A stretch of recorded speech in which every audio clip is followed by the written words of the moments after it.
Once upon a time, a woodcutter ventured into the forest to chop wood as he usually did. On his way, he came across a snake resting beside a well. The woodcutter raised his axe, ready to strike the snake's head, but at the last moment, he stopped.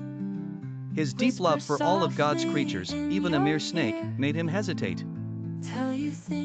He couldn't bring himself to harm the snake, so he began to walk away. At that moment, the snake spoke, "Wait, kind woodcutter.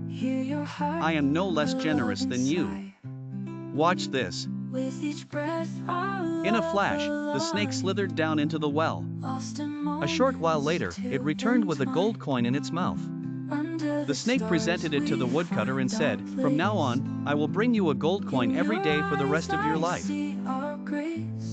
The woodcutter, overwhelmed with joy and gratitude, accepted the coin. He was so happy that he hosted a small celebration at his house that evening, but he told no one about the snake. Everyone simply believed that his fortune had improved due to his hard work. For years, the woodcutter would visit the well, meet the snake, and receive a gold coin each day. But one day, the woodcutter fell gravely ill and was unable to go to the well. After several days of running out of food and provisions, the woodcutter called his son and shared the secret of the snake. He instructed his son to visit the well, tell the snake that he was the woodcutter's son, and collect the gold. Though the son didn't fully believe the story, he obeyed his father's words and went to the well.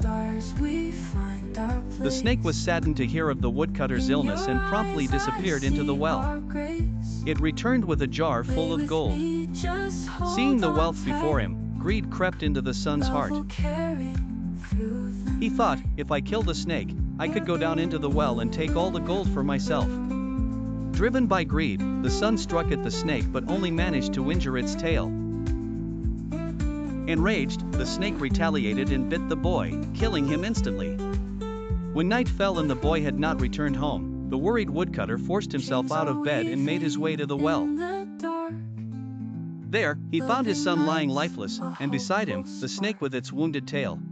The woodcutter understood at once what had happened and was filled with sorrow. He had lost his only son and, along with him, the friendship of the snake that had blessed him with gold for years. "My son was wrong," the woodcutter said to the snake. "I apologize on his behalf. Can we remain friends despite what has happened?"